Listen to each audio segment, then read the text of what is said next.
Hello,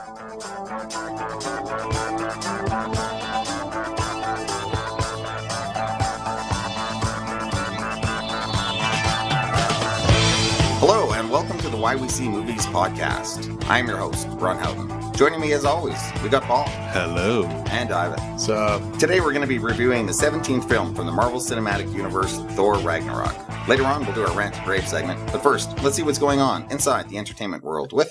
You on the mark!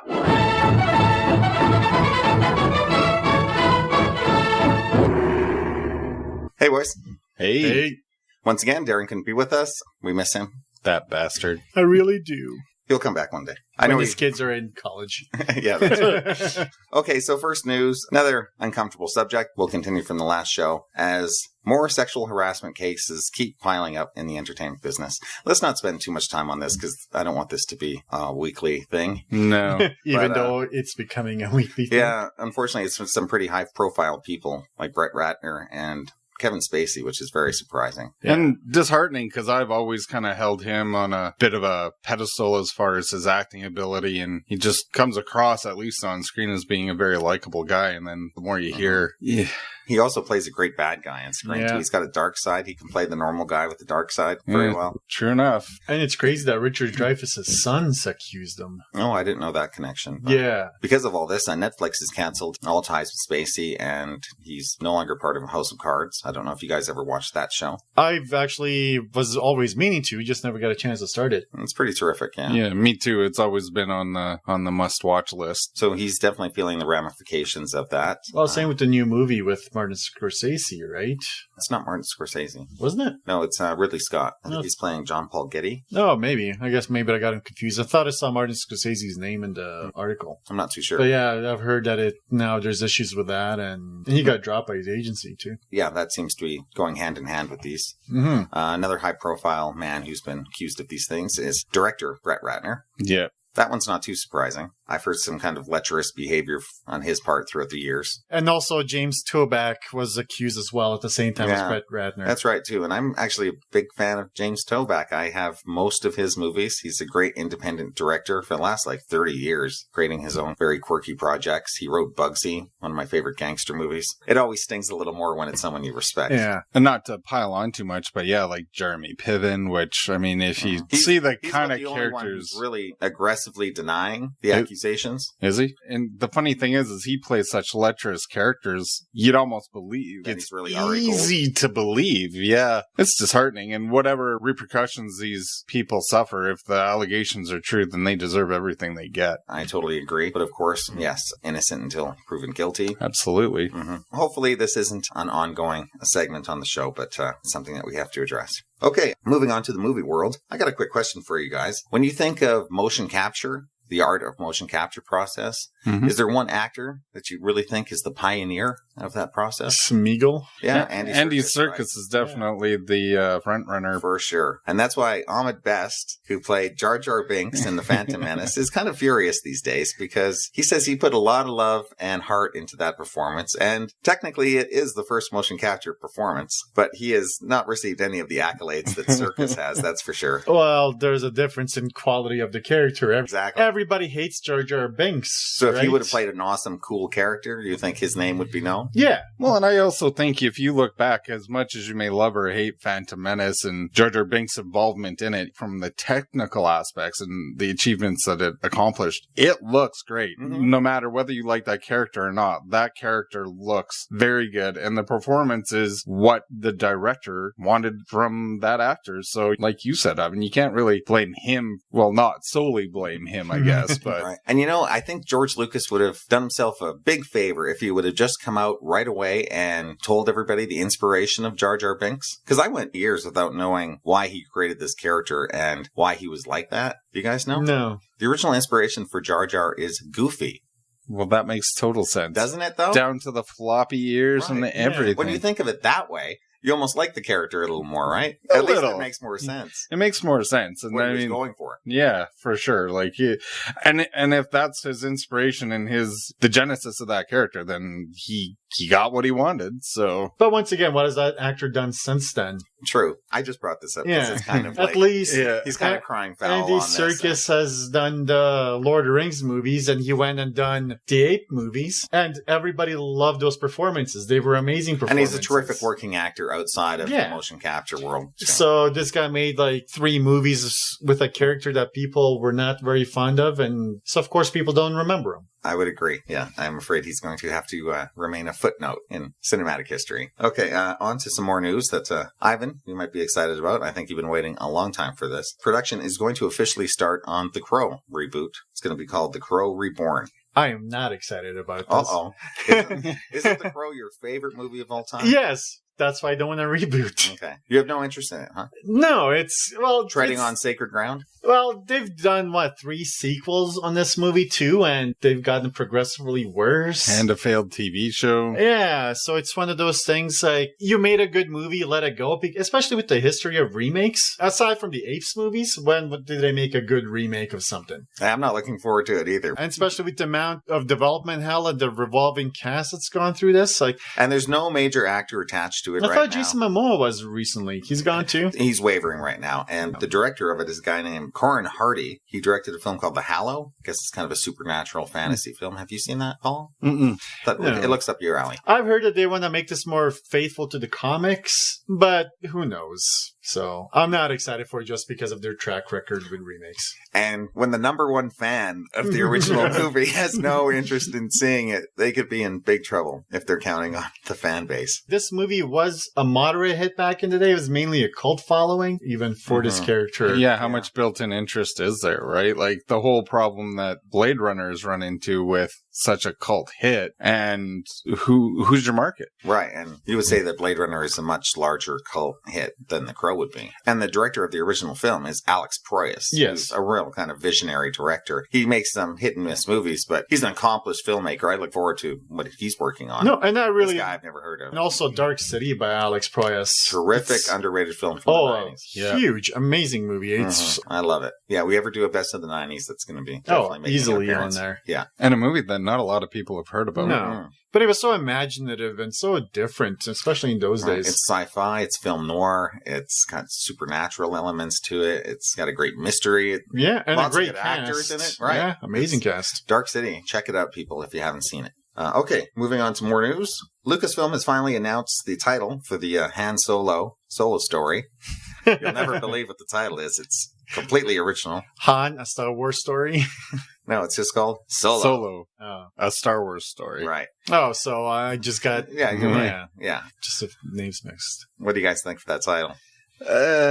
At least with... I much prefer Darren's title that he mentioned earlier called Scoundrels. Now that's kind of more fitting. That generates a lot more interest. Like Solo just seems like almost like a filming working title, not a final title, doesn't it? Or even let's just call Star Wars Blue Harvest, like right. Or even like Han, a scoundrel story instead of a Star Wars story, right? I read that and I was hoping that it was some kind of a joke and that wasn't the final title. Not very imaginative. Mm-mm. And word has come out that as far as the director's credit, it sounds like Ron Howard has directed nearly 80% of the movie for someone who just came in only a few months ago, wasn't it? Yeah, quick work by him. Mm. So, I mean, clearly he had a strong vision or a strong agenda and stuck to it to be that productive in such a short amount of time. And because of that, also, they say the budget has nearly doubled. Shooting a movie twice over will do that. Yeah. Reports on that are always a little iffy, but I have no doubts that it's going to be a profitable venture for them. Yeah, and if they get it right, then it's worth every penny they sink into it, right? Exactly. Yeah, I'm just happy that they're taking so much time and treating it seriously. And absolutely. At least I don't have some of the worries that I'd from before of it being kind of a goofy comedy. Yeah, and you know what? I don't have a problem with them doing a comedy in a Star Wars universe, right, but just use Jar Jar Binks. Right. I mean, Ahmed best needs the work. But yeah, get the right mixture of characters, and Han Solo shouldn't be the centerpiece of like a slapstick comedy. Like it's for me, it's a different kind of humor. Yeah, I want this movie to have a dark side to it. Absolutely. A bit of an edge. Yeah. Okay, moving off from Star Wars into my favorite subject, Marvel Cinematic Universe. Even though I'm going to refuse to see any stills or images from Infinity War, I'm still reading about it. And from the sounds of it, the word is it's going to be a cosmic heist film. And it's going to be very Thanos-centric. Thanos is probably going to be the star of this movie. Interesting. Mm-hmm. That's a bold move. I think it's important if you're going to have a 22 movie arc with this guy as the villain. We better be spending some serious amount of time with this guy and getting to know him a little bit. To develop him. Absolutely. Yeah, because right now he's just basically a shadow, a sinister shadow that you don't know much about other than he seems powerful, but... Mm-hmm. And why hire such a great actor like James Brolin, too, who can really kind of chew up the scenery if he wants to. And yeah, I have high hopes that he's been given a lot of meat to work with this character, because if you know the character from the comics, he's a complicated guy. A little bit. Yeah. Yeah. I think it's a good move for a movie universe that is notoriously panned for their lack of good villains. So having a movie that's centered on a villain and fleshing that out, I think that's a good choice. And like you said, James Brolin, why wouldn't you want to watch that? Mm-hmm. Approaching very quickly. It's coming out in May. I wouldn't be surprised if we see maybe the first teaser for it for Star Wars. Yeah, it's true. Yeah, it could be. Because you're going to have so many people in those theaters. Mm-hmm. And I'll be running right out of the theater at top speed.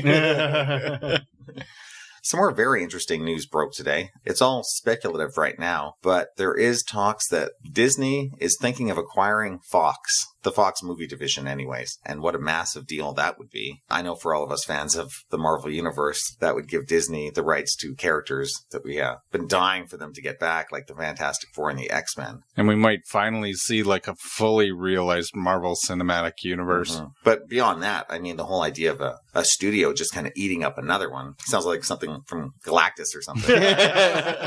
But wouldn't that be huge just for Fox movies to no longer be around? A company that's been around since about 1918? Just be a brand of Disney? Mm-hmm. Yeah, that's kind of crazy, actually. Yeah, that'd be one of the biggest corporate takeovers I can imagine. It's insane, and I'm kind of curious why would Fox even want this? Because you would think that, because didn't think that they were hurting or losing money, that they were still profitable. I guess maybe when it comes down to the bottom line, they just want to concentrate on only what they're making serious money with. Maybe their movie division is breaking even at best, and they're willing to let it go. And not only that, but I mean, as much as the comic book fanboy in me salivates at the idea of having these characters that have always been separated in one universe, on another level, it robs you of a different vision of storytelling within this genre. Like you look at a Logan, and we all loved that movie. Are you going to get that out of a Marvel Studios, right? No, we never would have gotten that movie. We wouldn't have even gotten Daredevil. Or not Daredevil, Deadpool. That movie never would have been made under the Marvel umbrella. Not like that. Yeah. And I think it comes down to what you were saying, Paul. It all depends on whoever is handling what property and how well they're doing it. If you're happy with what they're doing with the X-Men universe and all those movies, yeah, keep making your own X-Men movies. Fantastic Four, completely different story. Yeah. Right? Yeah. I understand what you're saying, because if Marvel ever did get the X-Men back, how many X-Men movies would we get? Maybe one every couple of years? There would be nothing to differentiate them, right? Mm-hmm. Like, whereas now you have the different studios making them. And I'm still enjoying the X-Men movies, except Apocalypse wasn't that great, but still, they're trying something new. Well, and exactly. Diversity. Like, we saw the trailer for New Mutants and how it's got a bit of a horror spin. And I like the idea of bringing different elements into something. And it keeps it interesting for me. I would much rather see Marvel get back to Fantastic Four. I can live without an MCU without the X-Men in it, but the Fantastic Four really seems like a big hole missing. Those characters really mean a lot, and their villains mean a lot too. Yeah, because where do you go from Thanos? You kind of need Galactus for that next phase, right? And Doctor Doom. Yeah. Well, and how disappointed we were Like, that I just want to see a Doctor Doom Iron Man movie. Yeah. Well, and we were so disappointed when Fox was announcing the Doctor Doom movie, because we were hoping that, Marvel would steal him back. But yeah, so the X-Men universe, I'll be fine if Fox continues to do what they're doing, as long as Dark Phoenix is good. Yeah. Like I said, this is all talk Speculative, right now, so we'll see if any of this actually settles. Enough about all this comic book news. Let's get to the comic book movie. Do you want to move on to our feature review? Let's do it. So much has happened since I last saw you. I lost my hammer, like yesterday, so that's still pretty fresh. And then I went on a journey of self-discovery,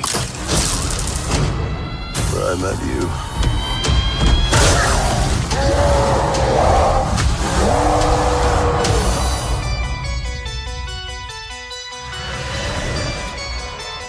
Where are we?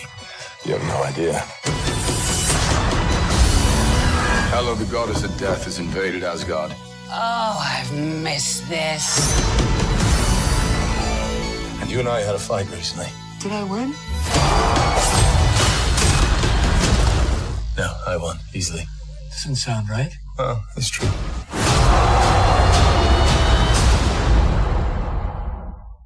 Thor Ragnarok was written and directed by Taika Waititi, stars Chris Hemsworth, Tom Hiddleston, Tessa Thompson, Cate Blanchett, and Mark Ruffalo. I'll give you my synopsis. After Hela, the goddess of death, unleashes Ragnarok and goes to war with Asgard, Thor, stripped of his powers, finds himself stranded on a distant planet where he is forced to compete in a gladiatorial combat.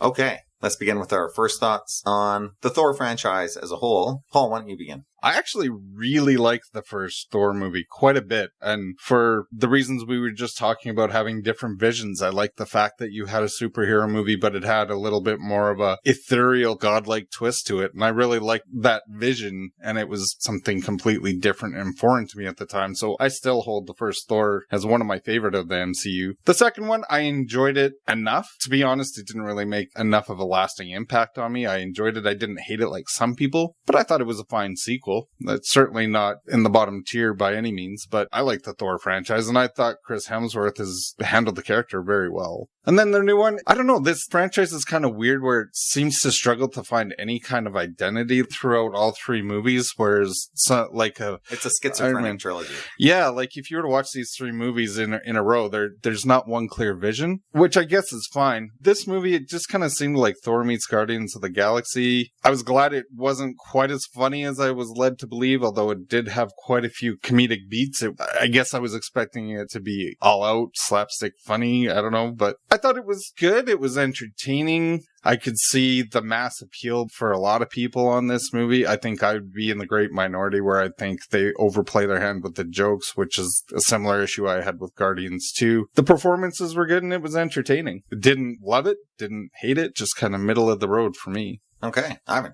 I did enjoy the first Thor movie quite a bit, and I did like that they actually gave these characters something. They gave them a personality. They spent time developing everybody, I thought, and of course it gave us the best villain in this universe by far. Mm-hmm. The second movie, it was enjoyable. I thought that they shoehorned way too much comedy in the second one. They could have spent a little more time developing the villains in the second one. I thought it would have made it much better, but also felt that the second one had some really good emotional beats, especially around Thor's mother, and gave Loki something even more to work with in the first one. And then with this new one, my excitement level was in the shit with this one. All the trailers and everything just played up the comedy aspect for it that I just was not excited for it, because my entire thing was, I'm going to go in there, this is going to be a flat out comedy movie, and that's exactly what it was. There was zero substance in this movie. It was all get to the next joke. The movie was instantly forgettable, but it's one of those things. It's not that I hated the movie, it was just... Sounds like it. But it was just, my problem was, it's just that this Thor movie had more jokes that would have been overkill in the Guardians movie. Okay. And what do you think, Ron? All right. When it comes to the first Thor movie, I really like it too. That's kind of weird for a movie that it's not supposed to be that popular. All three of us really seem to like it. Out of all the Marvel movies, it took the most time setting up its central characters, which I think is why the movie works so well. Kenneth Branagh directing it. A Shakespearean director.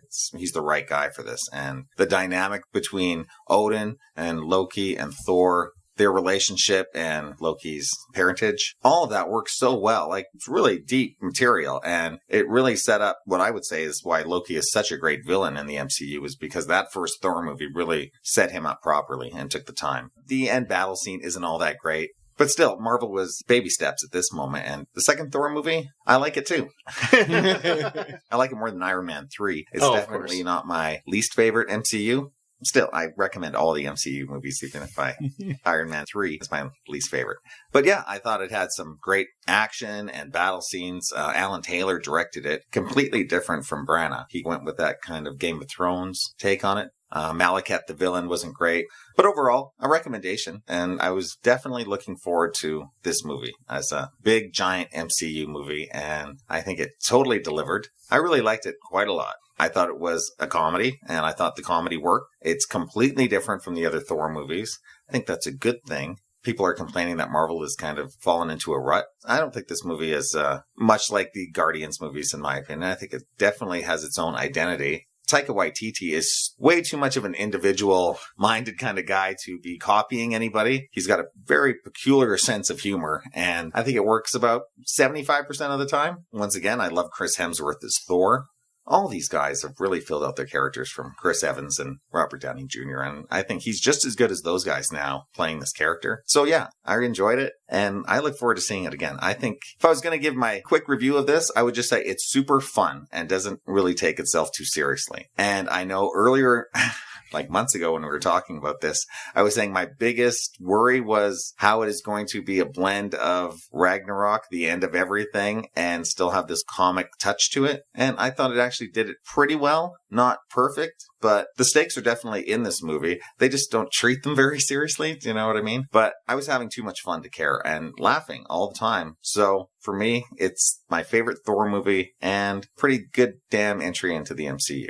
I did like Spider-Man Homecoming more than this, but I liked it more than Guardians 2. Wow. What do you guys want to get into first? Just the basic storyline? Or maybe the opening scene, which I thought was terrific? Disagreed. His opening battle with Surtur you didn't like? The whole comedy setup, it was just... Oh, with him swinging? I Yeah. thought that was great. It's the only time in the movie we're kind of really seeing Thor as Thor. He's just kicking ass in all great kind of Thor Yeah, ways. I liked the fight and all that. It was just, I didn't really enjoy the comedy, the setup in the beginning.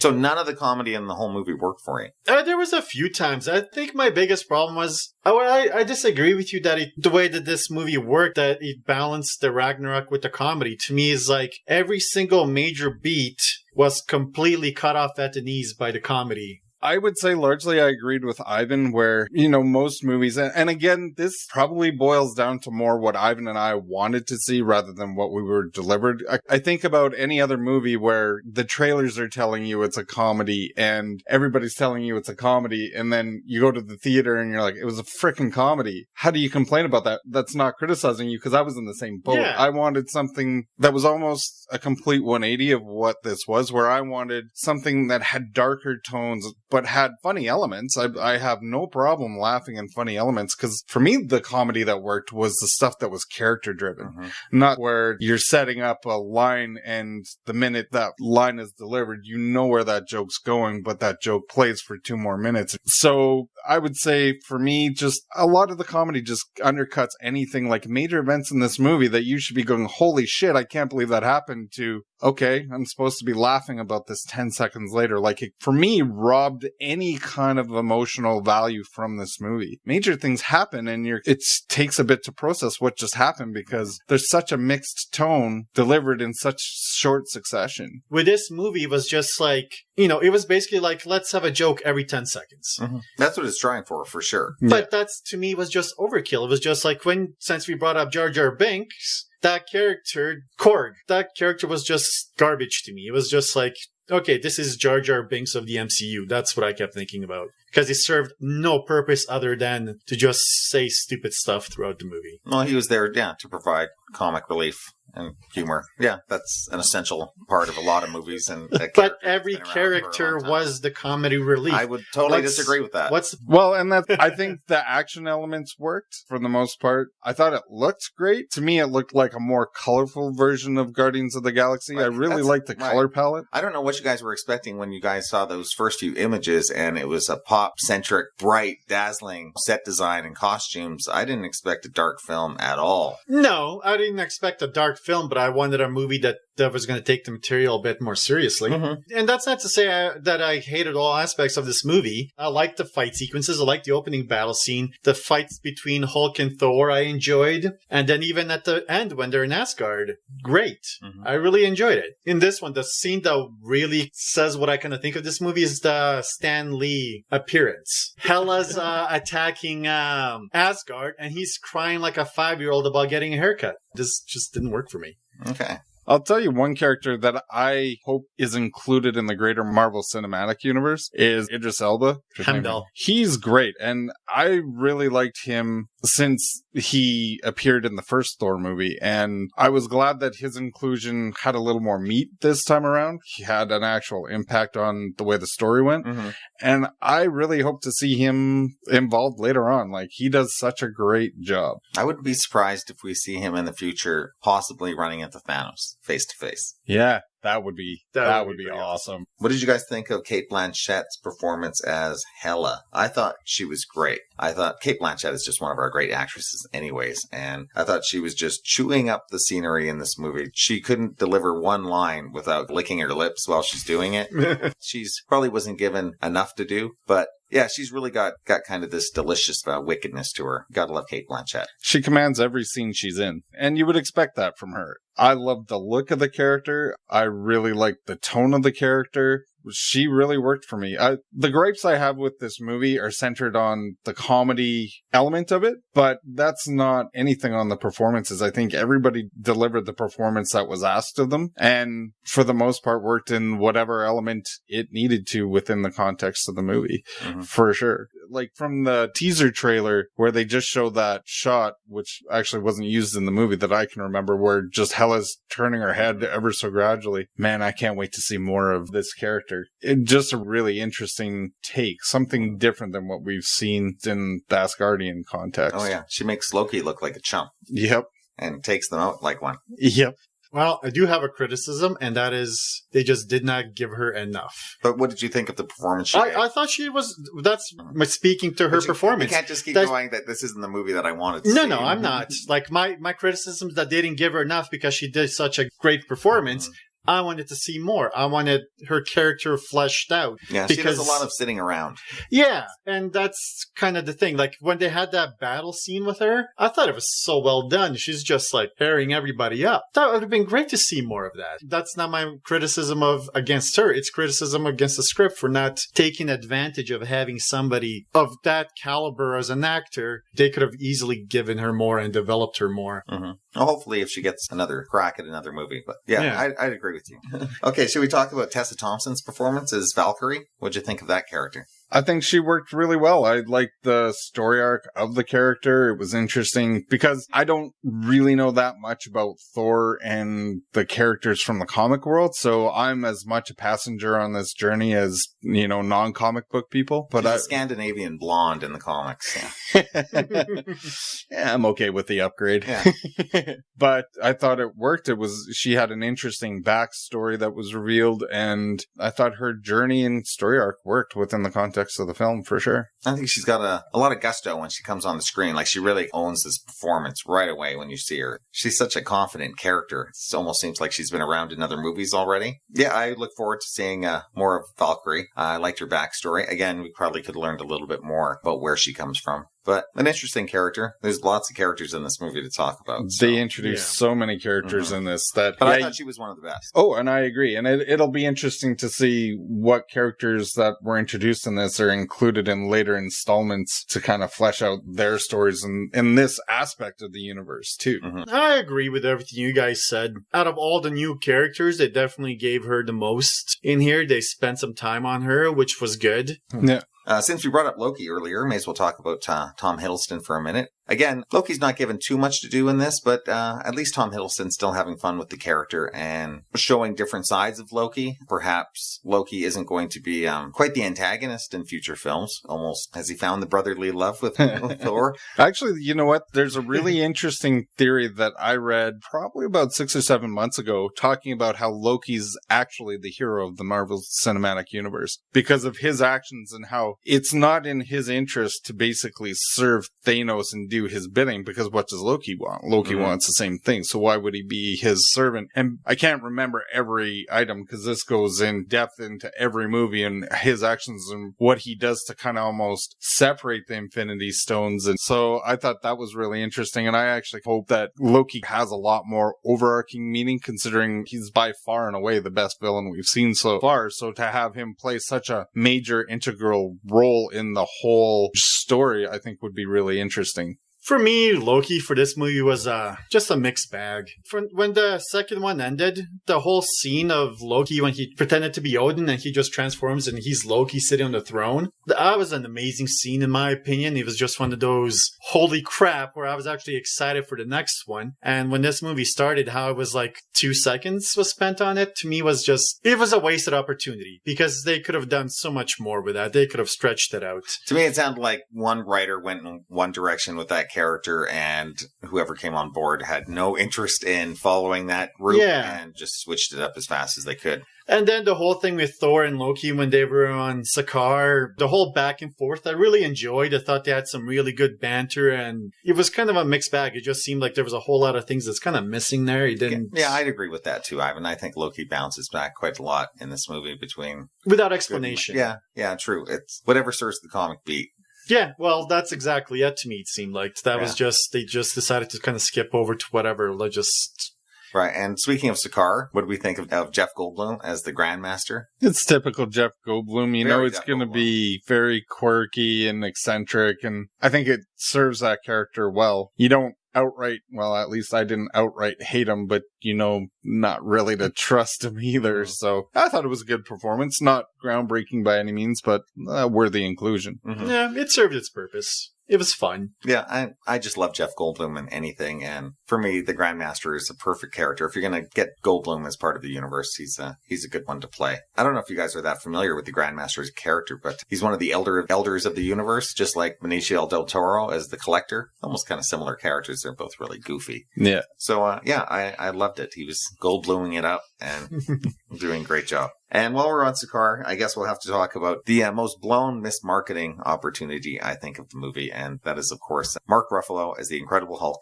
appears in this. And boy, I wish they would have kept that a secret, because I think that would have made that moment in the movie just rock. We all would have known a hint of maybe who's behind that door when the green smoke starts coming out. And I would have been so excited when he burst out. But no, they had to blow that in the trailer. Yeah, and I agree. It wasn't even revealed in a late trailer. It was the teaser trailer they show you. Right away. They even flat out said that he was going to be there before the movie even started filming. Like, they were like, he's going to be in here. They're adapting Planet Hulk in here. But why do you have to tell us? Why can't anything be a secret anymore? I agree. No, I agree with you completely, but it was just something that they gave up from the very beginning. That would have been a great moment in the movie. Oh, I agree. Like, I think that if I sat there and all of a sudden Hulk appears, you would have been like, holy shit, this is going to be awesome. Right, this movie just got turned up to a whole other level. Right. But I think it's the fact that you were sitting there and you know exactly what's going to happen. It really diminished it. Mm-hmm. Yeah, the friend from work line didn't work at all. I agree. And again, revealed in the trailer. So you've already seen this line 17 times before you see it in the movie. I might have found it humorous seeing it once in the theater. Well, even that banter between them, Hulk is like fire, you're like water. You know, that was all right. Once again, they spoiled that in the trailers as well. So nothing of that was new. Was that in the one of the later trailers?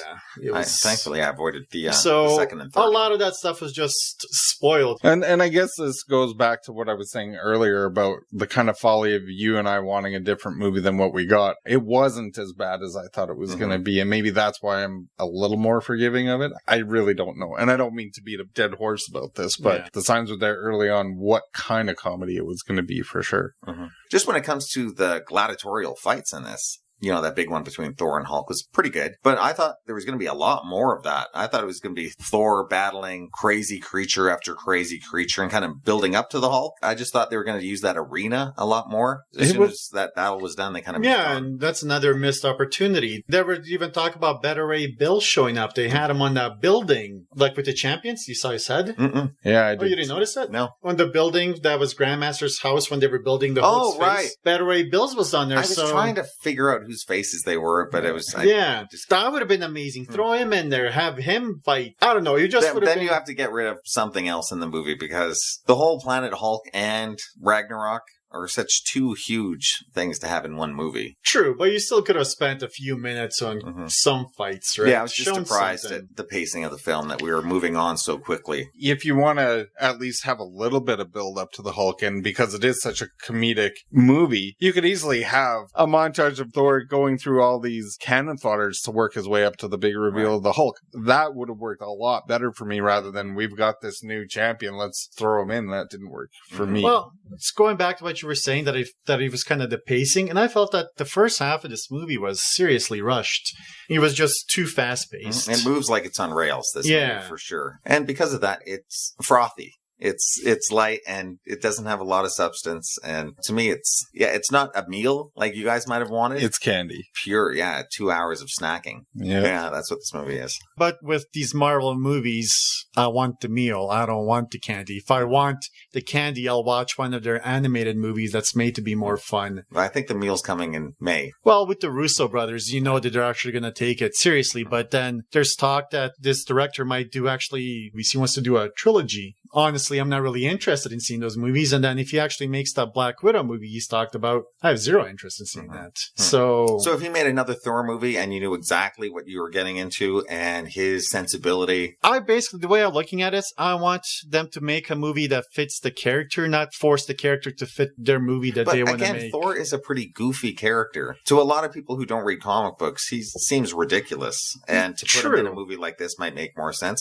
I am in total agreement with you for him to stay away from the Black Widow movie. I want the guys who did like the Bourne Identity movies to do those. It should be like a cool spy thriller. Yeah. Spy game, something like that. But yeah, Thor is kind of silly. Because I do like comic books and I do care about these characters that I want the people making it to actually care about it. So when there's something happening in these movies where it's kind of like a heavy beat, I want it to mean something, not to be completely glossed over. I just didn't find anything in this movie to be meaningful. Okay.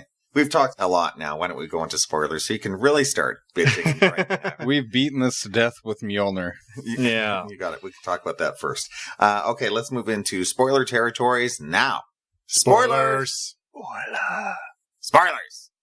Okay, first, should we talk about the destruction of Mjolnir? I was surprised. I guess, you've seen the ads. Another thing that was completely spoiled in the ads, but I didn't think it was going to be for the whole movie. I wasn't sure that it's going to be a completely different Thor. We see Thor being Thor in the opening with that battle against Surtur, who looked great, too. Yeah, I'll agree. Surtur well. But that's another thing that they spoiled in the trailers as well. Yeah, that's unfortunate. After that fight, he's stripped of his hammer, stripped of his cape. Yeah. stripped of his hair. Right. And stripped of his hair. We're looking at a different Thor character in this Total movie. deconstruction of the character. Mm-hmm. And it's okay for a while, but I don't want to see him anymore. I want him to get his hammer back eventually, don't you guys? Or an interesting weapon that he can use in a similar fashion to Mjolnir. Like the next level of weapon. It could be that battle axe, like it's like hammer on one side and the axe on the other. Yeah. Great line by Odin in the movie where he says, you're not the god of hammers. Yeah. You're the god of thunder. Right? So he doesn't necessarily need a hammer, but Thor isn't Thor. To me, it's like having Captain America without a shield or something. Well, and which it is helps, what we're going to have. Right. Well, we'll it helps him focus his powers, too. It's such an iconic element of the vision of that character. It was interesting to see the character deconstructed, and I think that worked within the movie because it was him struggling to find himself and, regain his identity. And like Taika Waititi said, he really is an immigrant trying to find himself in this new land, which obviously the use of the Immigrant song by Led Zeppelin reinforces really well, that. Too. Yeah, the use of that song a couple times for the movie worked really well and just kind of get your adrenaline going a little bit. And Led Zeppelin wouldn't allow them to change the song. They actually their composer wanted to mess with it for the movie. Oh, really? Yeah. The loss of the hammer didn't bother me. It really showed the desperation of the situation, that he's lost on this planet, doesn't have his weapon, he doesn't feel as strong or as confident without it. So I think it worked really well. And I do agree with you. It's a part of him. I hope he gets something. Yeah, you're right. It's kind of humbling of the character. Yeah. He's got a bit of an arc in this movie, finding his way again with the help of dearly departed dad. Should we talk about and reluctantly accepting the throne, which he turned down, right? Right. And should we talk about Odin's death? Not very impactful to me. No. It's almost like a dandelion being blown away in the wind or something. Bye, Odin. Yeah. Another kind of lost opportunity. Yeah. Like I was expecting, okay, he's obviously gearing up to pass on to the next world, whatever that is. And just kind of blowing away in the wind. And okay, that just happened. Yeah. Nowadays, whenever anyone dies, we just expect to see their spiritual incarnation in the movies anyway. So he could be back for more movies. Who knows? Fair enough. And I agree with you. I was hoping there would be something more to the death where, maybe something between him and Loki almost. Give Loki a bit more, kind of him seeing, what did I do? This is the man that raised my entire life. Maybe showing remorse for what he did to him, but there was just none of that. Were you guys expecting there to be a longer quest to find Odin? For some reason, I was expecting, like, okay, they show up and the retirement home that he's in is knocked down and they're like, where is he? And I don't know where I get this image from, but I was expecting them to have to be searching New York City for him and them finding him begging for change or something like that. In the comic books, I think at one time Odin was a beggar in the streets. And they actually cut that from the movie. And I agree with what Paul said earlier. For the most part, I was expecting the jokes. He undercuts a lot of emotional moments in the movie, not only with comedy, but just moving on quick. Like you see the Warriors 3 cut down in 10 seconds. Yeah, okay. 3 characters that you're supposed to be very attached to, and they go down without even a fight. And it's a blink of an eye and they moved on, like not even a struggle. And I thought, well, that's and he was such a wasted opportunity. And followed by a joke. Like the last guy dies and the guy's like, I'm just a janitor. Yeah. Why would you care that these 3 characters are dead when the movie itself just didn't give a shit? And I guess it shows the stakes and how lethal Hela is, but it totally undercuts any kind of emotion and any attachment that anybody would have had to these characters that have been built up over other movies. I totally agree. I think it was just Taika Waititi's way of saying these characters have been introduced in previous movies. I have no interest in using these characters all in my movie, and I'm going to be as expeditious as I can with knocking them off in the first scene. And then the whole Doctor Strange sequence, it was just, to me, it was kind of useless. They just threw him in there. The entire sequence was just one long joke. It was extending the MCU so that these characters have met each other. So in future movies, yeah, you know that these characters have it just really seemed very throwaway. Like nothing really happened. It was just Thor standing there. Everything's crashing.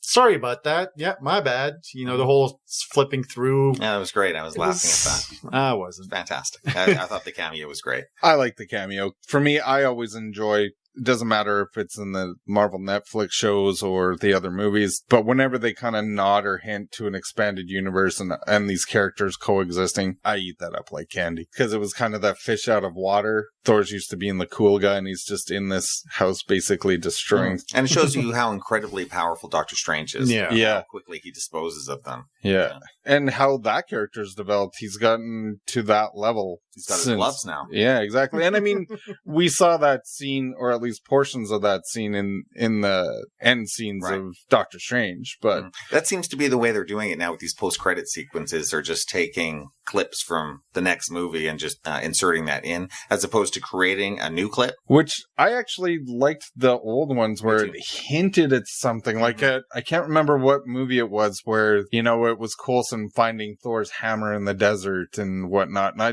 just loved those. Iron Man 2. Is that what it is? And I love those little hints of like just that tease of what's to come. Not an all-out reveal, but just kind of whetting your appetite. That works way better for me. I totally agree. What did you guys think of Karl Urban? Scourge? I love Karl Urban as an actor. I don't know too much about the Executioner as a character, so I can't really say how much he fulfilled that role, but he wasn't given too much to do. Yeah, I agree. I don't think the whole redemption was earned. I think it would have been better if they let him stay on that as like a coward and give him a chance, maybe like a future movie to redeem himself. To me, it didn't work. Yeah, I think he was as good as he needed to be in what they gave him. Not outstanding by any means. I love Karl Urban. He's usually a very memorable part of a movie, and he was, I wouldn't say memorable, but I don't think it's his fault that he wasn't. That could have been anybody. That didn't have to be Karl Urban. Yeah. Exactly. Every actor out there only gets one chance to be an MCU character, and yeah, that's not a great one. No. Hopefully he can be Dredd. Yeah. Ivan, now that we're on spoilers, I know obviously one of your big gripes is the destruction of Asgard. And how it's not as emotional a moment as it should be. Yeah, because you had Korg once again with the one-liners as it's blowing up. I can't even remember what he said. You know, as it's blowing up, he's like, well, you know, as long as the foundation's intact, you can rebuild. Then it blows up. It's like, well, whatever. I guess the foundation's gone now, eh? Again, I was laughing at it. Maybe I didn't take the destruction of Asgard that seriously. Then 2 seconds later, he has little bug's name. Oh, right. I remember. Yeah, he holds him in his arms. It's like, oh, I stepped on them earlier. I feel bad, so I'm carrying him around. And he pops up. It's like, oh, well, that's good news. As Asgard was just destroyed. But he doesn't care. He's got no That character attachment to doesn't. it. Yeah, it doesn't I'm sorry, matter. but if I'm standing in front of my house that's on fire and somebody's talking to me like that, I'd punch him in the face. I guess it's pretty disrespectful to everybody else on the ship. You're right. It's just supposed to be a big moment with Asgard destroyed with Ragnarok, and it is a big moment. It just didn't pay off for you. But no, yeah. because it was just undercut by the jokes. I was quite surprised at that. The destruction of Asgard. Mm-hmm. Like, that is a huge moment. And very interesting to see what all these Asgardians are going to do. That's I interesting. thought it was interesting and smart because I didn't really see it coming, but bringing Surtur back to cause Ragnarok, I didn't really see that as the culmination of the story. Yeah.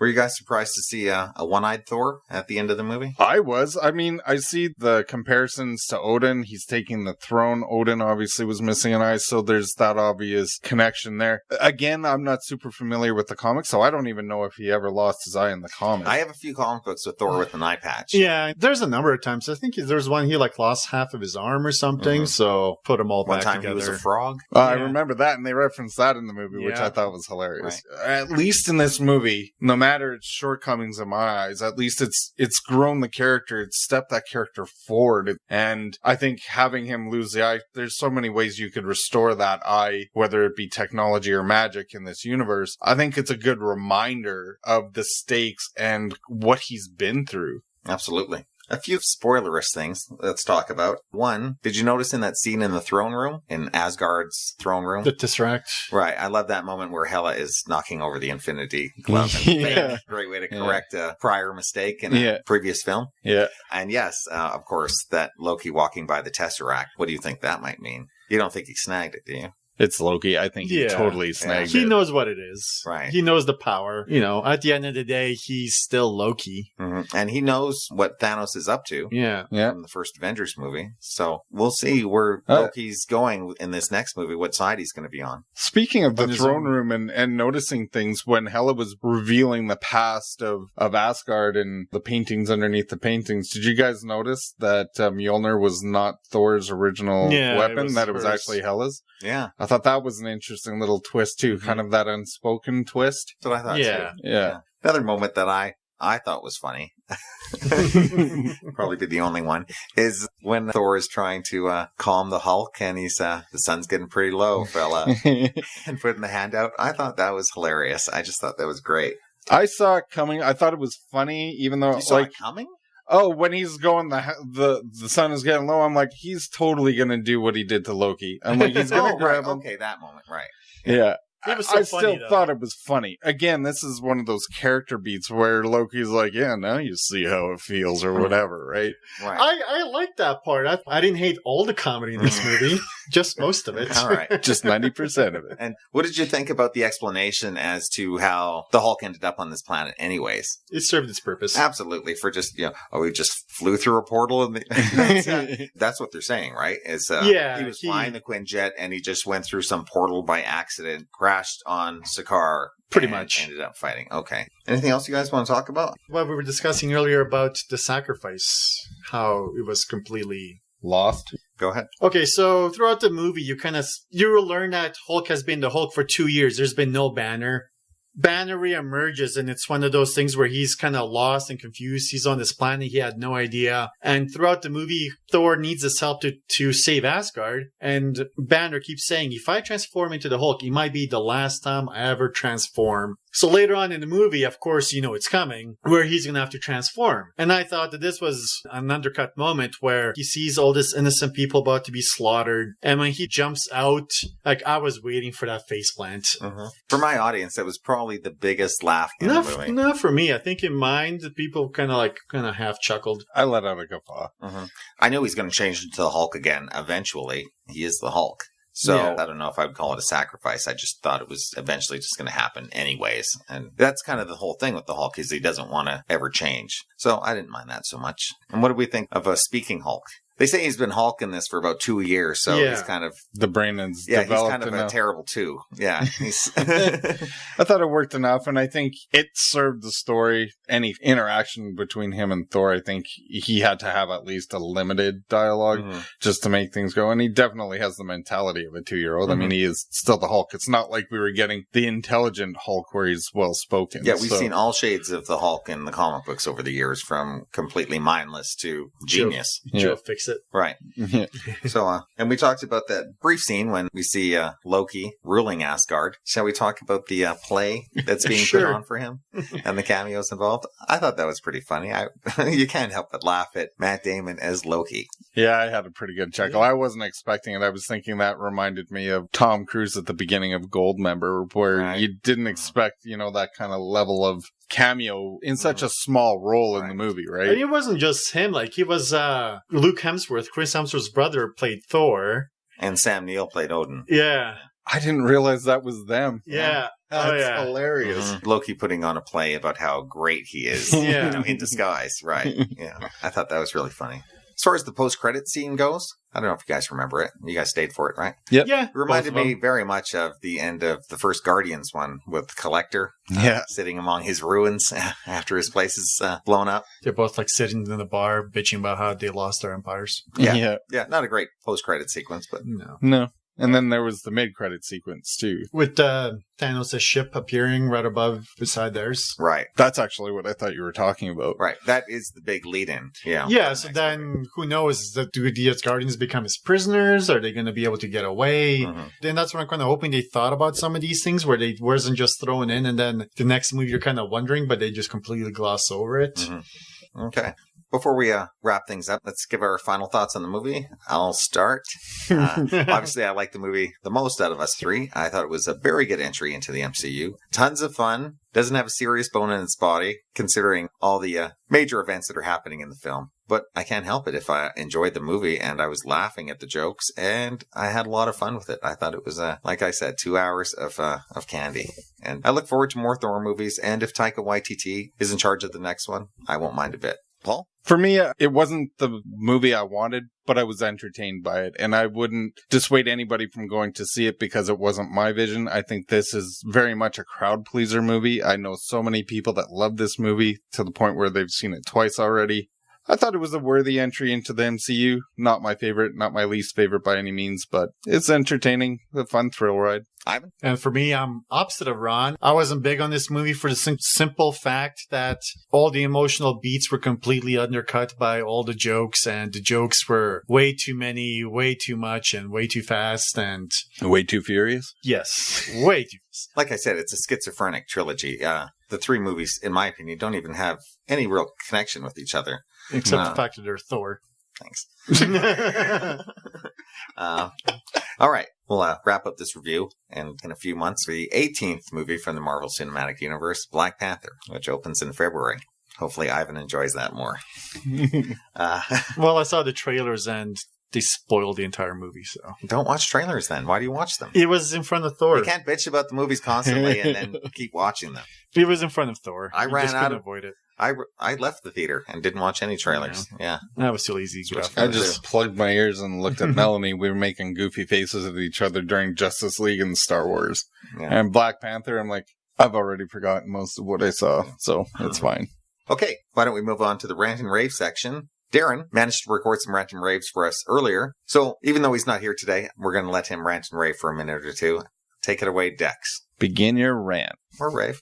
Let me start out with, and believe me, this is a rave, I'd like to talk about a very recent CD called John Williams Themes and Transcriptions for Piano. Not a very inspired title, but it is what it is. It is a collection of suites and themes from several of his scores, solely arranged for piano. The pianist here is Simone Pedroni, the acclaimed Italian conductor and pianist, who is a John Williams fan and had a dream project like this to showcase his favorite film composer's work with him at the piano. If you're a John Williams completist, this is kind of an essential CD for you to buy because about half of the transcriptions on this disc are made by John Williams himself. The other half were done by Pedroni. It features lengthy suites from both Lincoln and The Book Thief, including selections that were not on the original soundtrack CDs for those films. So, John Williams completists, take note. It also features music from Sabrina, Presumed Innocent, The Empire Strikes Back, Return of the Jedi, Schindler's List, and two not too lengthy, but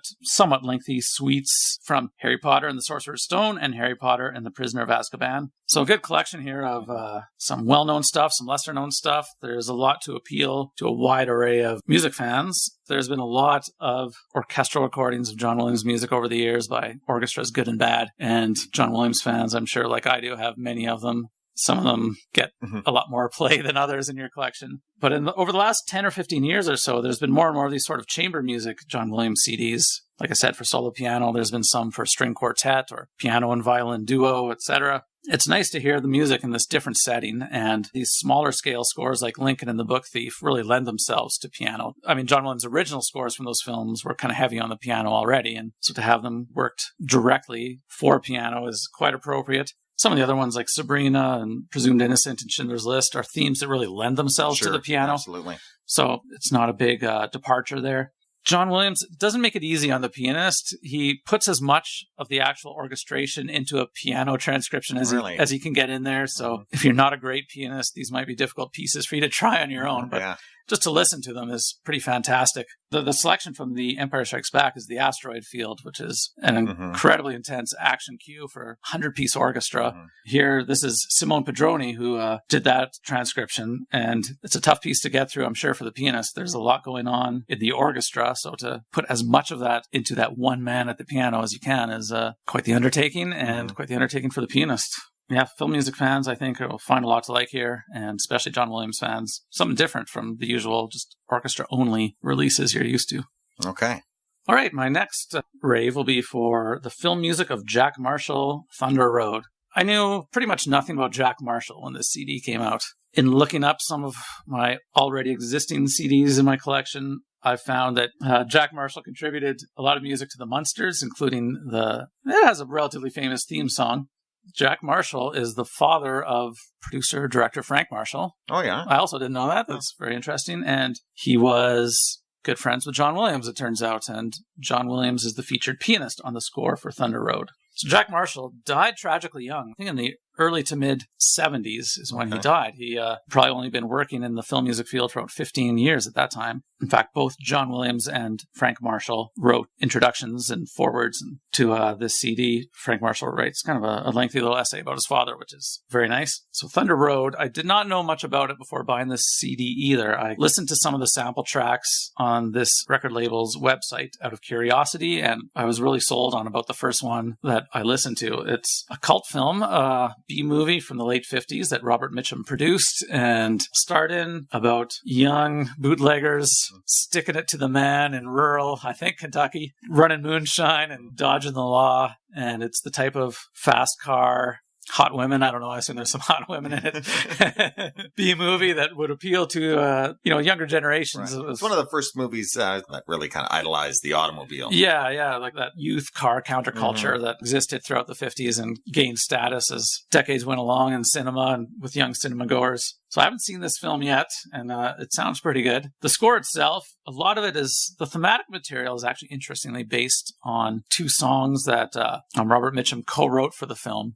And that Jack Marshall then incorporated into his score. Probably the standout music, though, and this is why people probably enjoy the score in the movie and why the score has attained cult status of its own. It's one of the earliest scores to really feature electric guitar in a big part. And Jack Marshall himself was a guitarist, and like his theme for the Munsters, incorporated a lot of electric guitar into the film and television music he wrote. Interestingly, hearing what I've just said, most people who aren't familiar with this are going to think, so it has a rock and roll vibe to it. But that is absolutely incorrect. The part, the electric guitar in here, could have been played by a banjo. It has that kind of twang. Rural chase, yeah, almost twang to it, that it just sounds like, Southern rebels sticking it to the man. Right. And it's not a cool electric guitar, but it's an energetic and almost folk element to the electric guitar here. It's a lot of fun. I recommend if people get a chance to go to La La Land Records website and listen to some of the sample tracks. They might find something they really like too. As a bonus, it also includes Jack Marshall's scores to Take a Giant Step and The Rabbit Trap. What music still exists from them anyways. In the case of Take a Giant Step, it's about 20 minutes, and The Rabbit Trap about 10 minutes. Thunder Road features about 48 minutes of score. For all three of them, I think these were United Artists films, currently owned by MGM. A lot of United Artists film music from the era was just tossed. There's a lot of landmark music that's in some landfill somewhere in Los Angeles, who knows. Mm-hmm. The music that does survive for these films, they've cleaned it up and really worked some minor miracles in making it sound as good as it does. It's not going to sound as good as music recorded 30, 40 years ago. The sources here that they were working from are not great, but they've done some really good work here. And I mean, the score for Thunder Road is pretty fantastic and very entertaining. Mm-hmm. For Thunder Road, that scratchiness might even add to the... Yeah, it kind of helps. And some of the tracks they had to pull from the composite music and sound effects track from the movie. And they thought, the sound effects are kind of at a minimum here, so we can get away with using some of these sources for it. But every now and again, there'll be a police car siren or something, which, it honestly adds to the ambiance a little bit. So it's maybe not ideal, but it's still a nice CD. And if you're a fan of, B movies or cult films of the era, and I highly recommend it. Cool. So that was Thunder Road, the CD. And I recommend the movie. I'll check it out soon. Okay. Thanks, Dexter. We appreciate your reviews, even if you're not here. Hopefully you can join us back at the table sometime soon. Paul, would you like to go next? Just to kind of keep with the kind of superhero tone of the podcast, I recently caught up with a movie that I really can't believe it took me this long to see. It's a movie that always piqued my curiosity when I was a kid, and for whatever reason, just never saw it. So this weekend, I caught up with 1980s Flash Gordon. Interesting. Yeah. So it's the kind of movie that you would eat up as a 7 or 8 year old. The imagination involved in it, the pure campiness of it. For those who don't know, it stars Sam J. Jones, Melody Anderson, Max von Sydow, which actually surprised me, Timothy Dalton, which also surprised me, Brian Blessed, Peter Wingard, who has a really good turn in it as well. So it actually, for the most part, has a decent cast. And it's the story of a football player who ends up on a rocket ship to another world and ends up fighting the tyrant Ming the Merciless, which is Max von Sydow's character. And he's good. You can very much tell it's based on a 1930s comic strip. There's some legitimately good visuals in this and some very legitimately bad visuals in this. Very campy, very B-movie feel to it. It never takes itself seriously, which I think is to its credit. It knows what it is. It's never trying to overstep its bounds. At times, the dialogue and the acting is wooden, but I guess that's kind of the charm. It's the kind of movie where you watch and you can totally see how this would be a kid's favorite movie or why this has the cult status that it has. It's neither of those for me. It was a fun watch. Like I said, I can't believe it's taken me this long to see it. Me neither. Yeah. And if I saw it as a kid, I'd probably have some deep love for this movie. Right. Seeing it as an adult, probably not the best time to see it, but it's got some charm to it, and I'm glad I've seen it. And I mean, if you watch it and don't take it too seriously, you can have fun with it. And funny enough, I watched it the same day I saw Thor, and I thought how funny it was that the story was so similar at the beginning of a warrior, if you could call a football player a warrior, finding himself on another planet fighting for the independence of the people on that planet. Not only that, but the general set design and costume design is these garish colors, very bright, very vibrant, just like Thor. Yeah. It's got a rock soundtrack of Queen. Yes. Brilliant soundtrack. So there's a lot of similarities between it. It's kind of working as a goofy comedy in many ways. Like I know a lot of the lines you said are wooden and stilted, and purposely so, I think. They hired the guy's a real football player, wasn't he? Sam Jones? I think he was. So, right, you're not looking for great acting talent. No. I love that movie as a kid, and exact word that you're using is camp. It is as campy as the Adam West Batman. Yep. But I didn't see it for decades. But I just watched it again a few years ago. Because remember the movie Ted? Yeah. They were going on about Flash Gordon so much, so I always got to watch this again. And I had a really good time watching it. Talk about not taking itself seriously. Thor looks like Shakespeare, but a lot of fun. I recommend that too. Good blast from the past. Yeah, absolutely. I'd say a good trip down memory lane, but I didn't live in that lane.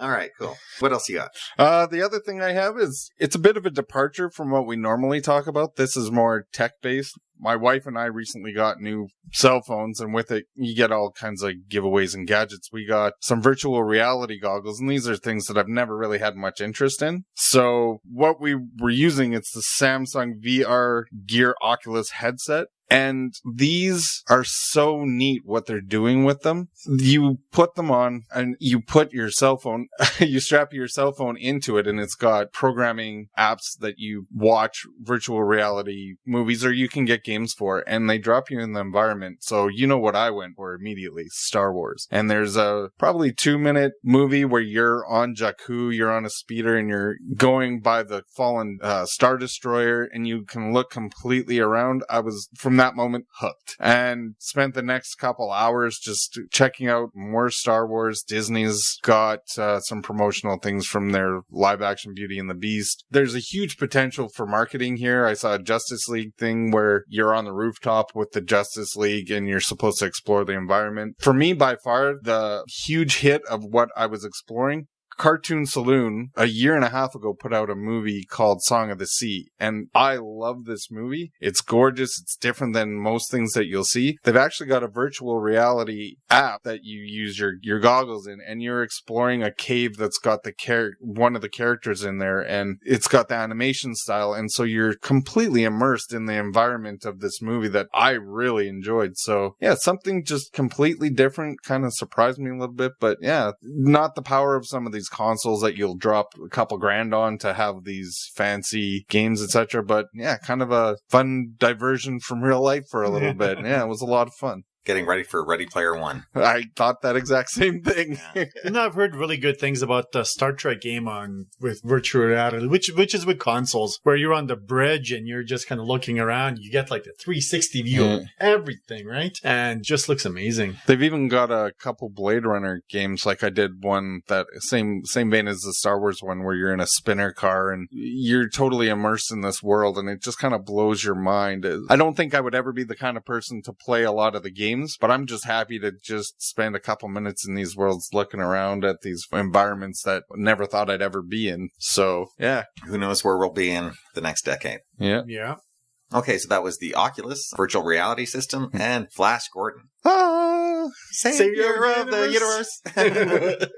I still like that soundtrack. Me too. That soundtrack works so well. Because it's Queen. They're awesome. Yeah, they knew what they were doing. Yeah. Okay, Ivan, what do you got for Rant and Rave? So first one's going to be a rant. It's called The Foreigner. It's Jackie Chan and Pierce Brosnan. So the basic story of this is Jackie Chan's living in London. The IRA does like an explosion, a terrorist attack, and it blows up a store, and Jackie Chan's daughter is killed, and Jackie Chan's pissed off and wants revenge. Pierce Brosnan plays a politician that used to have ties with the IRA, and Jackie Chan sees it on the news. He decides that this guy has answers and I want him. And it's like the movie, basically, Jackie Chan kind of goes after him like a one-man wrecking crew. Mm-hmm.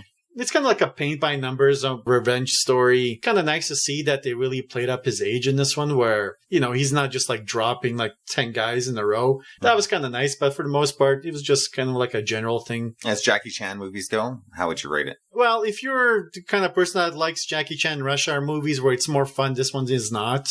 Less comedy? Yeah.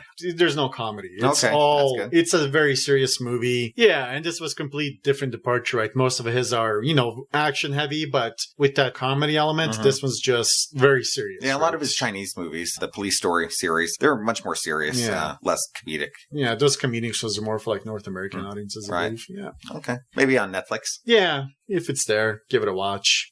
And my second one is going to be a rave, and this one is an Amazon series. Channing Tatum's kind of behind this. This is played up as a found series. So they play it up as they found this old 80s Comrade detective. Okay. So they found this old series from like Romania, that this was made back in the 80s as like a huge communist propaganda TV show. So they played up that this was real and that they found it, restored the footage, and then dubbed it for American audiences. But the truth is they shot it in Romania with the full Romanian cast, so that way they can dub it with American voices so you can see the dubbing, so they can still play up the whole thing that it's really from the 80s. Like, at one point to define the board game Monopoly, they're like, what is this? We gotta find an American, like, it's a story that the Americans used to teach kids about corruption and greed. The only way you win is to bankrupt everyone around you and get all the money for yourself, right? The writing is basically like political satire? Yeah. Okay. But from the other side, right? Where you're used to seeing, propaganda against communism. This one's very much pro-communism. Okay. So, yeah, that was that for me. So that was The Foreigner and Comrade Detective. Okay, my turn. I have 2 films to talk about. First one is a film from earlier this year I finally caught up with. It's called The Girl on a Train, directed by Tate Taylor and stars Emily Blunt, Haley Bennett, Rebecca Ferguson, and Justin Theroux. I'll give you the IMDb synopsis. A divorcee becomes entangled in a missing persons investigation that promises to send shockwaves throughout her life. I didn't like this movie. I heard it was very Hitchcockian in its structure and the way it was told. No, Hitchcock couldn't have made a movie this bad if he was even now lost all his senses. Yeah, exactly. To me, this movie, it's based from a novel that I know is pretty popular, and I know a few people who have enjoyed it. And I can understand how a mystery like this can work in a novel, dealing with lots of different characters and a very disjointed narrative, probably sticking to the same plan that they had in the novel, but it doesn't work in the movie at all. It's almost like this movie was edited at random. And because of that, it's just so laborious in its telling. It was like the first hour of this movie felt like 2 hours. The mystery elements aren't enough to support such a flimsy story in the end. They have a story that's so simplistic, and to make it more complicated, they're going to edit the hell out of it to confuse you. But that doesn't make a good movie. And that's how I was feeling in this. It wasn't very well structured. When you're watching a movie where it's flashback depending on flashback and 1 month ago, 3 years ago, 2 weeks ago, and you have to put all of these scenes together yourself, they're forcing you to rearrange the movie in your head. And by the time the end of the movie comes and you put it all together, it's much ado about nothing. It just meant nothing to me. If you're going to spend 2 hours trying to figure out something, it better be worth it at the end. There better be a jigsaw puzzle worth finishing. And this movie wasn't it. Just hearing you talk about it, I was just thinking, like, could you imagine watching Memento if the story was awful? Where, you finally get to the revelation of the story and you're like, oh, that was it? Yeah, and I heard Emily Blunt, her performance was getting a lot of raves. I thought she was kind of awful in it. Really? Yeah, I didn't think really anybody was good in this. It seems like TV movie of the week done up with a little more sex and violence, but not worth my time. It sounds pretty divisive, honestly. I've heard people that love this movie, but I've heard more of the people that are in your camp where it just didn't land for them. I would say the more familiar you are with movies and how they work and operate, the less you'll enjoy this one. Yeah. Okay, next review. This is for a new Netflix film. It's called Gerald's Game, based on the book by Stephen King. It's written and directed by Mike Flanagan. It stars Carla Gugino and Bruce Greenwood and Henry Thomas. I'll give you my synopsis for it. Gugino and Greenwood play a couple who retreat to their summer home to spice up their marriage. That's all I'm going to say for all the people who don't want to be spoiled. Everybody ready out there? Okay, this is what it's about. And it's not a big spoiler because this plays out in the first 10 minutes of the movie. But basically, the couple has retreated to their summer home to spice up their marriage. There's nobody around. It's a very isolated area. And they want to get right to it. So they're up to the bedroom. And the husband wants to try something new. So he's bought a pair of handcuffs, which he handcuffs Gugino to the bed right before they're about to get going. Goes to the bathroom, pops a Viagra. And before they can get to the next step, he's dead of a heart attack. And she's chained to the bed. She's chained to the bed, completely alone and trapped. Good premise. Mm-hmm. This falls into a whole series of subgenre movies that I call confined spaces movies. There's a few of them in movie history that I love. I'll just give you a few titles. Sorry, Wrong Number has Barbara Stanwyck trapped in bed. Lady in a Cage has Olivia de Havilland trapped in an elevator. Phone Booth has Colin Farrell trapped in a phone booth.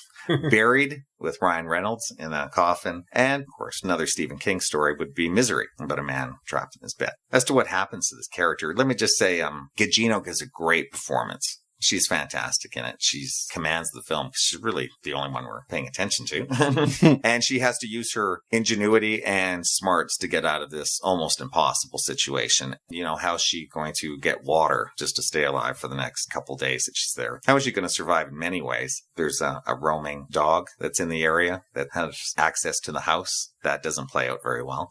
Bruce Greenwood is great. Even though he drops dead in the first 10 minutes, he appears as a fragment of her memory, giving her advice and hints as to how she can get out of this situation. Even though it's him telling her all these things, it's her own subconscious, of course, that's coming up with all these things. So it's really creatively done that way. A real kind of nail biter. Some squeamish moments, not for the lighthearted. Definitely got some Stephen King horror elements to it. And if you like misery and the whole idea of being confined to an impossible situation like that, I think you'll enjoy this movie. Yeah, this popped up and I was interested in seeing it for sure. So hearing your recommendation puts it higher on the list. Yeah, not a giant rave or anything, but knows what it wants to do and does it super effectively.